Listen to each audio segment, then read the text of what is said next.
Et Pascal, 90e édition de la Flèche Wallonne, un classique de la saison en cyclisme, 208 km de course et victoire de Paul Sexas.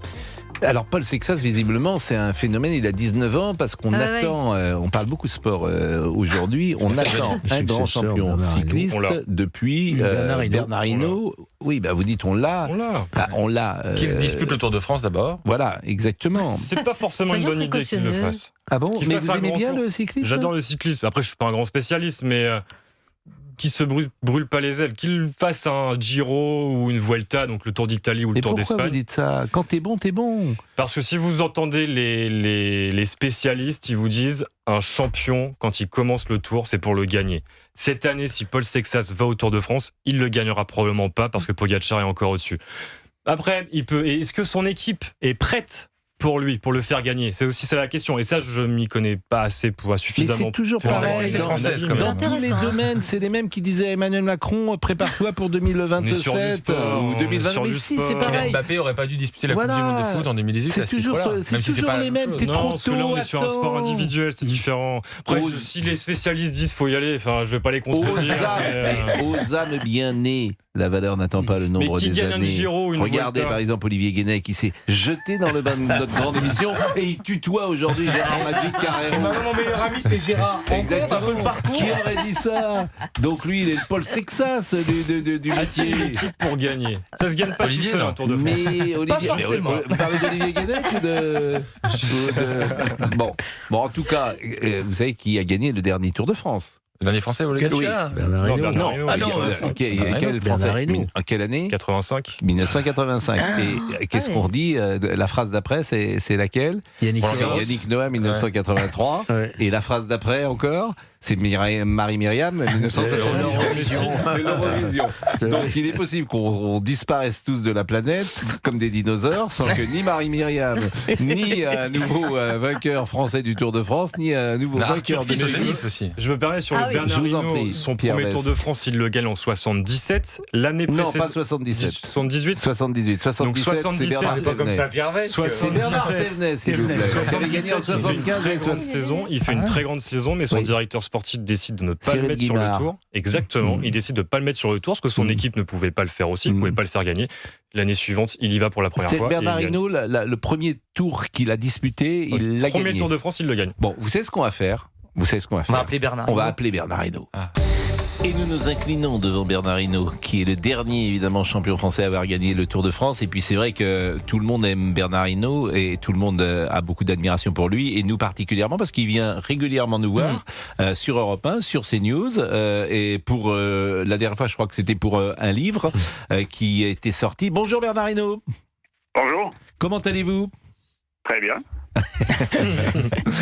À bientôt. C'est assez direct. Il n'y a pas de fioriture. Efficace. Alors, la question à laquelle vous allez peut-être répondre, est-ce que Paul Sexas, selon vous, doit disputer cette année le Tour de France? Moi, j'ai toujours dit, je pense qu'il faudrait mieux aller faire une fois l'Italie ou le Tour d'Espagne pour voir si on peut tenir les 21 jours de course. Après, c'est lui qui prendra la décision avec son organisation. Hein. Vous aviez quel âge quand vous disputez votre premier Tour de France en 1978? 23 ans. Ah oui, à l'époque on était un petit peu... Mais c'est vrai aussi dans d'autres sports, visiblement, maintenant on réussit parfois plus jeune ou très jeune en foot notamment, c'est frappant. Mais vous pensez qu'un champion doit venir sur le Tour de France pour gagner la première fois qu'il participe? On verra bien. Moi, je pense... il va avoir en face de lui un coureur qui s'appelle Pogačar, qui est quand même pas n'importe qui. Et pour arriver à le battre, je crois que ça sera difficile. Alors, Pogačar, vous avez raison, mais à quel niveau vous placez Paul Sexas? Parce que depuis 40 ans, des successeurs, on en a parfois imaginé, et puis il n'y en a jamais eu. Mais est-ce que c'est pour vous le challenger, ou en tout cas le meilleur espoir du cyclisme depuis longtemps? C'est sûr.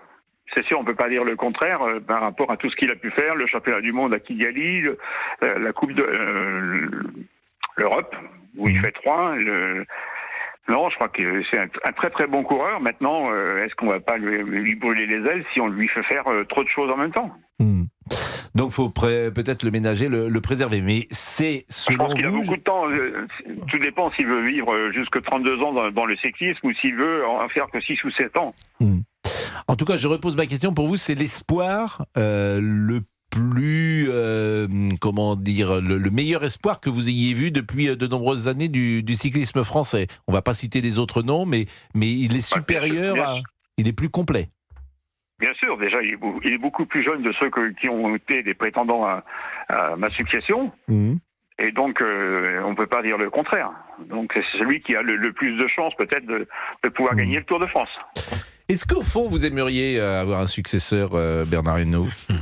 Il y a 40 ans que j'attends. Parce que est-ce qu'au fond, c'est toujours là. Je pose souvent cette question aussi à Marie-Myriam, dans un autre domaine, bien sûr. En même temps, j'imagine, on a envie d'avoir un successeur, et puis peut-être qu'on se dit, par définition, si je ne suis plus le dernier vainqueur du Tour de France. Et ça changera quoi? Je vous pose la question. Non, mais on a un pays quand même où il y a quand même pas mal de cyclisme. Donc, on n'a jamais eu jusque-là autant de temps sans avoir un vainqueur de Tour. Je suis d'accord. Donc, il y a bien longtemps que je pense qu'il nous en faudrait un, ne serait-ce que pour relancer encore plus le cyclisme vers les jeunes. Mais quand vous les croisiez, les anciens champions cyclistes, quand vous aviez 23 ans, les Anquetil, les Bobet, bon, ils étaient contents de votre réussite ou ils vous jalousaient un peu? Non, je pense que tout le monde est content quand on a un nouveau champion qui arrive. Bon, c'est une bonne chose. En tout cas, merci Bernard Hinault, parce que vous êtes vraiment pour nous une référence d'ailleurs pas que dans le cyclisme, mais aussi une référence pour l'éthique, pour la morale qui est la vôtre. Et puis, c'est vrai que nos conversations, nous aimons, lorsque nous sommes ensemble, échanger sur d'autres choses parfois que le cyclisme. Pierre Vesque veut vous poser une question. C'est un jeune journaliste qui fait un peu de Vélib dans Paris. Donc, a priori, il ne va pas vous rattraper, parce que Bernard, faites toujours du vélo, Bernard Hinault? Une fois de temps en temps, quand il fait beau.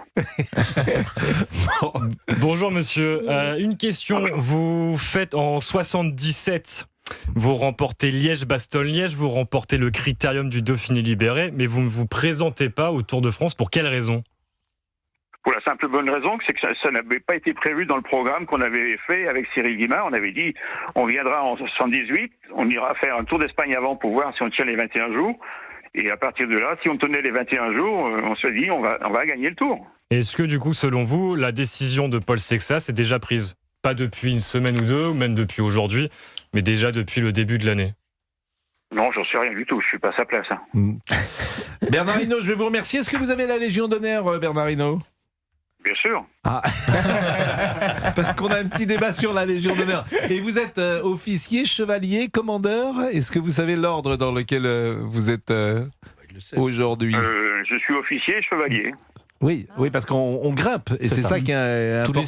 En général, tous les 6 à 8 ans, avec des actions remarquables qui sont. Donc on est d'abord chevalier, et puis après on est officier. Il y a des exceptions, il y a eu des exceptions, mais souvent c'est chevalier, officier, grand officier, grand maître, commandeur et grand. Il n'y a pas grand maître. Il n'y a pas grand maître. Grande croix. Il n'y a pas grand maître. Grand maître, ça c'est chez les francs-maçons. Oui, non, mais le grand maître de la Légion d'honneur, c'est le président de la République. Oui, c'est exactement.